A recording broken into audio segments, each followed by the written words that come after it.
नरेंद्र मोदी की तो आप बात ही ना करें। वो तो वैसे पागल है मेंटली। जिस बंदे को चाय बनाने का पता था उस बंदे को मुल्क पकड़ा दिया भाई वो मुल्क चलाए। ऐसे कैसे हो सकता है? चाय बेचने वाला बंदा मुल्क चलाएगा तो मुल्क का कबाड़ा ही करेगा। अब देखिए अच्छी भली मुल्क की इकोनॉमी को अपने आप खुद ब खुद डाउन करता नजर आ रहा है। ये पागल है, बुखलाहट का शिकार है। मैं कहता हूँ कि अच्छी बात है वो इस तरह की हरकतें करके अपनी इकोनॉमी को डुबो देगा, कम से कम पाकिस्तान के इक्वल आ जाएगा। अभी इस टाइम जो है वो पाकिस्तान की इकोनॉमी आपको पता है थोड़ी बहुत हम उनसे पीछे हैं, लेकिन नो डाउट हम अपने अगर यहाँ पे अगर डिफेंस की बात करें तो पाकिस्तान नंबर 1 डिफेंस पे आता है। सर लेकिन रोटी खाओ वरना मेरी गोली तो है ही।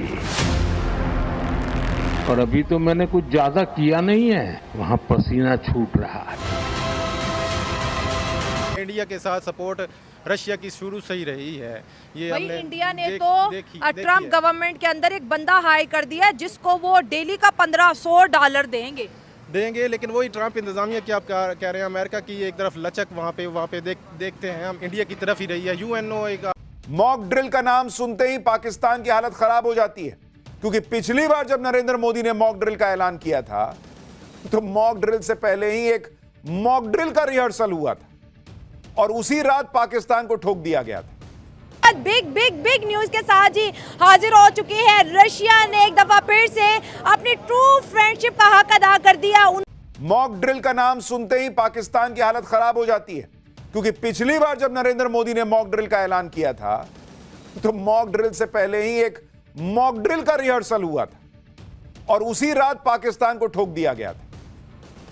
पिछली बार 7 मई को मॉक ड्रिल का ऐलान हुआ था, लेकिन मॉक ड्रिल के पहले मॉक ड्रिल का रिहर्सल होता है और ओरिजिनल मॉक ड्रिल होने के पहले ही आधी रात को नरेंद्र मोदी ने पाकिस्तान को धुआं कर दिया था।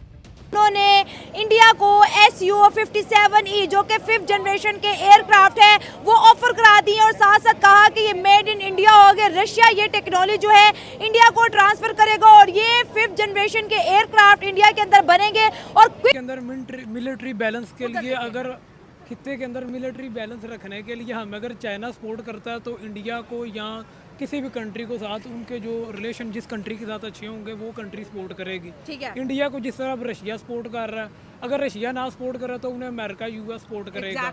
सही है। लेकिन मेरी ये राय यही है कि किसी भी कंट्री के अंदर अगर आप ट्रेड का बैलेंस अच्छा रखना चाहते हैं तो उस कंट्री को वार से बचाया जाए। जिस कंट्री को आप ऊपर देखना चाहते हैं उस कंट्री के अंदर वार नहीं होनी चाहिए। वार से मुल्क के अंदर बहुत बुरी सूरत हाल, बिजनेस क्राइसिस पैदा होते हैं, इकोनॉमिक इंस्टेबिलिटी पैदा होती है। और हमारे तो पाकिस्तान के हालात ऑलरेडी जो है इस लेवल के ऊपर नहीं है। जितनी बड़ी पॉपुलेशन वाला मुल्क है इसके अंदर इकोनॉमिक स्टेबिलिटी उस तरह से नहीं है। हमारी पॉपुलेशन के लिहाज से हमारी इकॉनमी इस वक्त 2 to 3 ट्रिलियन USD के इक्विवेलेंट होनी चाहिए थी। एज ए इकोनॉमिक स्टूडेंट्स हम इस बात को बेहतर समझते हैं कि पाकिस्तान के पास बहुत ज़्यादा नेचुरल रिसोर्सेज है। पाकिस्तान के रिकॉर्डिंग के अंदर इस वक्त $1.5 ट्रिलियन के रिजर्व्स हैं जिनको हम एफिशिएंटली यूज़ नहीं कर पा रहे और हमें इनको एफिशिएंटली यूज़ करना चाहिए और मुल्कों के आपस के अंदर बाहमी सूरत। आपने बोला कि जो मुल्क के अंदर कैपेबिलिटी है, कैपेसिटी है ट्रेड करने की, उसको वार की तरफ नहीं धकेलना चाहिए।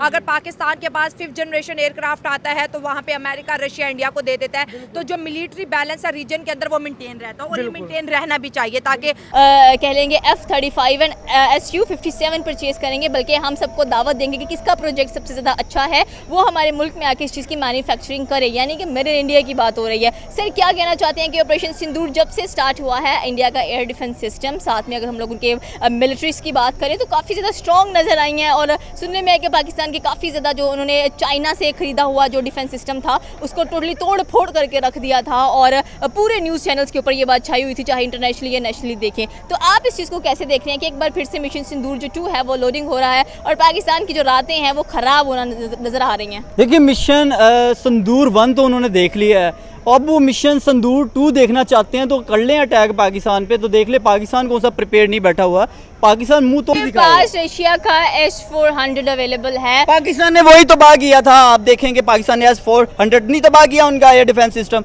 क्या किया कितना कुछ माना अभी सुनने में है कि मतलब वो मान नहीं रहे, वो कह रहे हैं कि सब कुछ ठीक है और नरेंद्र मोदी ने तो वहाँ पे स्पीच भी डिलीवर किया अपना। देखिए नरेंद्र मोदी की तो आप बात ही ना करें। वो तो वैसे पागल है मेंटली। जिस बंदे को चाय बनाने का पता था उस बंदे को मुल्क पकड़ा दिया भाई वो मुल्क चलाए। ऐसे कैसे हो सकता है? चाय बेचने वाला बंदा मुल्क चलाएगा तो मुल्क का कबाड़ा ही करेगा। अब देखिए अच्छी भली मुल्क की इकोनॉमी को अपने आप खुद ब खुद डाउन करता नजर आ रहा है। ये पागल है, बुखलाहट का शिकार है। मैं कहता हूँ कि अच्छी बात है, वो इस तरह की हरकतें करके अपनी इकोनॉमी को डुबो देगा, कम से कम पाकिस्तान के इक्वल आ जाएगा। अभी इस टाइम जो है वो पाकिस्तान की इकोनॉमी आपको पता है थोड़ी बहुत हम उनसे पीछे हैं, लेकिन नो डाउट हम अपने अगर यहाँ पे अगर डिफेंस की बात करें तो पाकिस्तान नंबर 1 डिफेंस पे आता है। सर लेकिन बीजेपी भारतीय जनता पार्टी है भाई, बात इंडिया सुनिए, अभी MP CM आपने देखा होगा, उसकी करतूतें तो अभी अब सबके सामने आ चुकी हैं। ये पाकिस्तान के साथ जंग लड़ेंगे। ये जनाब गाड़ी पे वहाँ पे मोटरवे पे क्या करता दिखाई दे रहा, दुनिया ने देखा है। मैं यहाँ पे अल्फाज नहीं ले सकता, पाकिस्तानी अवाम यहाँ पे खड़ी है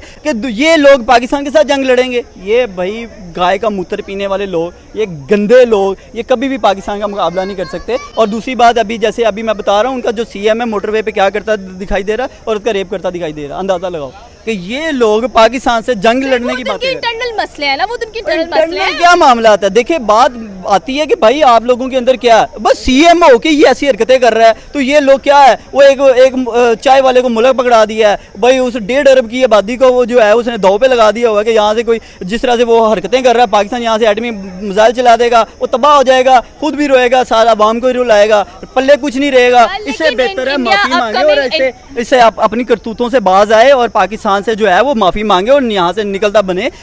यकीन करें कि कोई मसले मसाइल नहीं है, खुद इन्होंने ये जनरेट किए हुए हैं जानबूझ के। वो कहते हैं ना कि सिर्फ हाइप बनाने के लिए कभी पाकिस्तान पे ये कर देंगे वो कर देंगे। संदूर 2 करके देख ले उसे को, अगर तुम्हारा संदूर 1 से दिल नहीं भरा, संदूर 2 से इससे बुरा हाल होगा और पाकिस्तान बहुत बुरा हाल करेगा इंशाल्लाह। अब फिर से नरेंद्र मोदी मॉक ड्रिल करने जा रहे हैं तो पाकिस्तान की सांसें अटक गई कि कहीं नरेंद्र मोदी फिर मॉक ड्रिल से पहले फोड़ ना दें। होने को तो कुछ भी हो सकता है भाई, क्योंकि नरेंद्र मोदी बार बार कह रहे हैं कि ऑपरेशन सिंदूर अभी खत्म नहीं हुआ है और यह मॉक ड्रिल उन सारे स्टेट्स में हो रहा है जो पाकिस्तान की सीमा से लगते हैं। पाकिस्तान ने जो अब तक देखा वो तो सिर्फ ट्रेलर था, पूरी पिक्चर देखनी बाकी है, ये नरेंद्र मोदी बार बार कह रहे हैं। और ऐसे में मॉक ड्रिल होना, नरेंद्र मोदी के नए ऐलान से पाकिस्तान में कैसे खलबली मची है। वहां के प्रधानमंत्री शहबाज शरीफ और आर्मी चीफ असीम मुनीर उल्टे पांव कैसे पाकिस्तान भागे पहुंचे हैं। भारत फिर से मॉक ड्रिल कर क्यों रहा है? क्या वाकई मॉक ड्रिल से पहले आज रात फिर कुछ बड़ा एक्शन हो सकता है? इस सब के बारे में आज आपको बताऊंगा, लेकिन पहले खबर का एक ट्रेलर देखिए।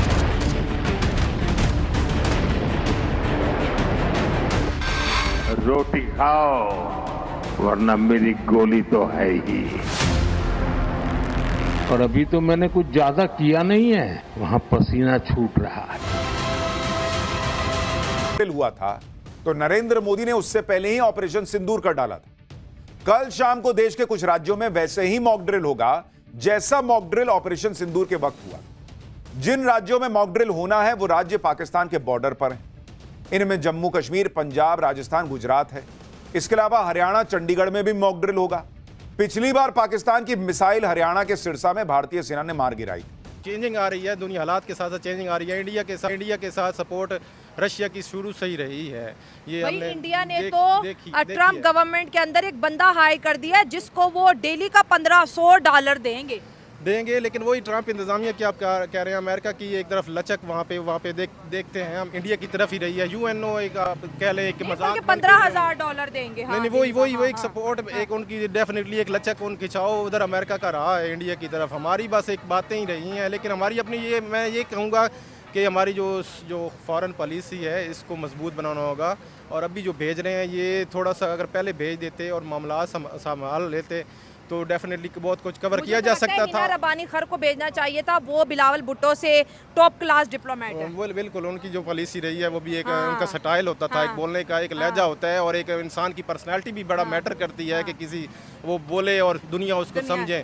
तो ये बिल्कुल। लेकिन बिलावल भुट्टो भी गए हैं, देखेंगे अब रिजल्ट क्या निकलता है। चाइना, टर्की और जो तीसरा मुल्क है अजरबैजान, इन्होंने खुल के सपोर्ट की है हालांकि इस वार में। और ये डेफिनेटली आप जैसे कह रही हैं ये फजाइया की एक वार थी और हमारे पास इतने तैयारे भी नहीं थे राफेल के मुकाबले में, लेकिन हमने जो गिराए हैं और इंडिया का ये तैयारे नहीं गिरे, उनका जो गरूर है वो खाक में मिला है। ठीक है सर, आपसे बात करेंगे। देखिए 2 कंट्रीज हैं, इंडिया और पाकिस्तान। 1948 के बाद इंडिया का मीडिया क्या कहता है, हमारा हमेशा से ख्वाब है पाकिस्तान को आइसोलेट करना, हमारा हमेशा से ख्वाब है पाकिस्तान को डिवीजन की तरफ लेके जाना। लेकिन ये जो वो अक्सर ये बात कहती हैं कि पाकिस्तान के अंदर IMF प्रोग्राम है, लेकिन ये मुल्क दिफाई तौर पर इतना मजबूत कैसे है, इनके ऊपर इतनी मेहरबानी कैसे हो जाती है, हम अरबों डॉलर दे के वो चीज़ें ख़रीदते हैं और इनको डिस्काउंट पे मिल रही हैं। लेकिन इंडिया अपनी एयर डिफेंस को बहुत ज़्यादा स्ट्रॉन्ग कर रहा है एंड देवर सिंह के भाई हम इस बार जो तैयारी लेकर आएंगे या खुद मेड इन इंडिया बनाएंगे। एटमी पावर है ना, तो क्या किया पहले आप देखिए, वो एयर डिफेंस को इतना कितना स्ट्रॉन्ग कर लेगा, कहाँ से ले आएगा, अमेरिका से ले आएगा 35, वो देगा नहीं, और कहाँ से अपना बनाएगा, कितने साल लगाएगा। अभी तो वो बातें कर रहे हैं मैं संदूर 2 शुरू करने जा रहा हूँ, पहले उसे को अपना एयर डिफेंस तो मजबूत कर ले, फिर आगे पाकिस्तान के मुकाबले में बात करे। बात करना आसान है, करके निभाना दिखाना बहुत मुश्किल होता है। लेकिन उनके पास काबिल पायलट्स भी तो है ना। और जाने दें कौन से पायलट हैं जो हमारे यहाँ, अभिनंदन आ गया, एक वो जो स्टिंग भी नहीं है, स्टिंग वो हमने काबू की हुई है सर। लेकिन फिर वही बात आती है कि हम वो बार बार एक ही बात करते हैं कि हमने पाकिस्तान का जो चाइना डिफेंस सिस्टम था उसे उड़ा दिया, हमने उनके तैयारों को उड़ा के रख दुनिया दिया। को दिखाओ भाई, हमने अगर उन्होंने हमारा एयर डिफेंस या हमारा जो है वो पाकिस्तान का जो जितना भी निज़ाम है उसको अगर उड़ाया है, दिखाएं दुनिया को, भाई पाकिस्तान तो सबूत दिखा रहा है, दुनिया को दिखा रहा है फलां जगह पे फलां एरिया में ये एयरक्राफ्ट आपका पड़ा हुआ है और ये हमने तबाह किया है। आप बताओगे भाई पाकिस्तान में, आपके मुल्क में कहाँ मलबा पड़ा हुआ है जो आप बता रहे थे कि हमने भी पाकिस्तान के जो है वो जहाज तबाह कर दिए। ये बातें सिर्फ बातें कर सकते हैं। 3 जून को मॉक ड्रिल होना है। अब सिविल डिफेंस की ट्रेनिंग की वजह से कल ड्रिल नहीं होगी। एनडीआरएफ दे रहा है सिविल डिफेंस कर्मचारियों को ट्रेनिंग, यानी पंजाब में अब ये ट्रेनिंग की डेट आगे बढ़ा दी गई है, लेकिन बाकी जगह जो है वहां पर ये मॉक ड्रिल होगी और ऑपरेशन शील्ड के तहत मॉक ड्रिल कराई जाएगी अब पंजाब के अंदर। ये सबसे पहली बात ये देखेंगे कि पाकिस्तान एक इस्लामिक स्टेट है, पाकिस्तान के ऊपर अल्लाह ताला की खास रहमत है, पाकिस्तान के पास एक ईमानी जज्बा कुव्वत है। जज्बा पाकिस्तान का एक सिपाही उनके 1 लाख सिपाही के ऊपर भी भारी है। ये कौन सा मैथ कर दिया? इतनी ज्यादा पाकिस्तान को ईमानी कुव्वत दी है कि हमारे आप देखें गज़वा बदर के अंदर 313 उनके कितने हजार के ऊपर भारी थे। वो एक अच्छी मिसाल है। सबसे पहली बात है। और दूसरी बात ये है कि पाकिस्तान का अगर हम देखें को काफ़ी ज़्यादा आई थिंक 90% जो बजट है वो हम डिफेंस के ऊपर खर्च करते हैं।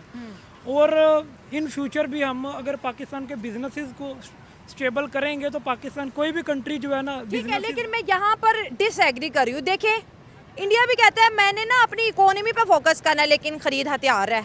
पाकिस्तान कहता है मैंने अपनी इकोनॉमी पे फोकस करना है लेकिन मजबूरी होगी अब डिफेंस खरीदना। जो 4 दिनों में हमने देखा, अगर हमारे पास डिफेंस ना होता, हमारे पास वो सारा सिस्टम ना होता, तो मुझे लगता है कि कोई 10,000 ड्रोन इंडिया ने भेज देने थे। मैं आपको बताता हूँ, चैलेंजेस तो है ना, चैलेंजेस हैं। ये बातें सिर्फ और सिर्फ ना समझ ले कि एक ड्रावे की हद तक ठीक है। एल्बर्ट आइंस्टाइन ने जब देखा था ना, उसने एटम बम जो है बनाया नहीं, न्यूक्लियर वेपन्स, लेकिन उसके बाद जब हिरोशिमा और नागासाकी के ऊपर एटम बम जब चला है तो उसने कहा था जी वर्ल्ड वार 1 तो चले हथियारों से हुई है, वर्ल्ड वार 2 के ऊपर भी ये हुआ है, लेकिन वर्ल्ड वार 3 का तो पता नहीं किससे होगी, लेकिन वर्ल्ड वार 4 जो है ना वो जो स्टिक्स लाठियों के साथ होगी। वर्ल्ड वार 3 के अंदर इस कदर तबाही मच जाएगी।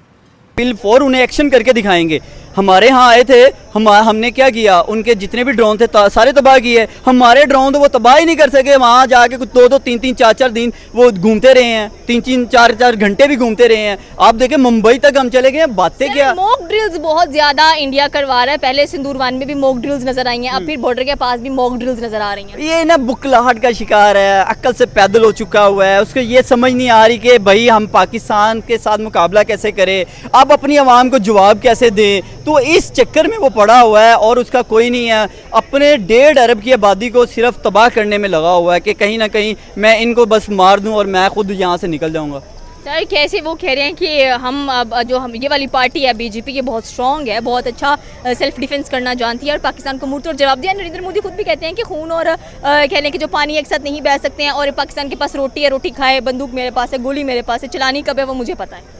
यार मैं वही बात कर रहा हूँ, ये बच्चों वाली बात कर रहे हैं जी, बंदूक हम चलाएंगे, हम ये करेंगे, हमें पता है। यहाँ पे बच्चे बैठे हुए हैं, यहाँ पे क्या लोग हमारा डिफेंस करने, जो हमारी आर्मी बैठी हुई है वो ऐसे बैठी हुई है, मतलब वो उनका कोई भी यहाँ पे ड्रोन आएगा आसानी से हमला कर जाएगा। कैसी बातें कर रही हैं आप। और वो इतने मतलब बच्चे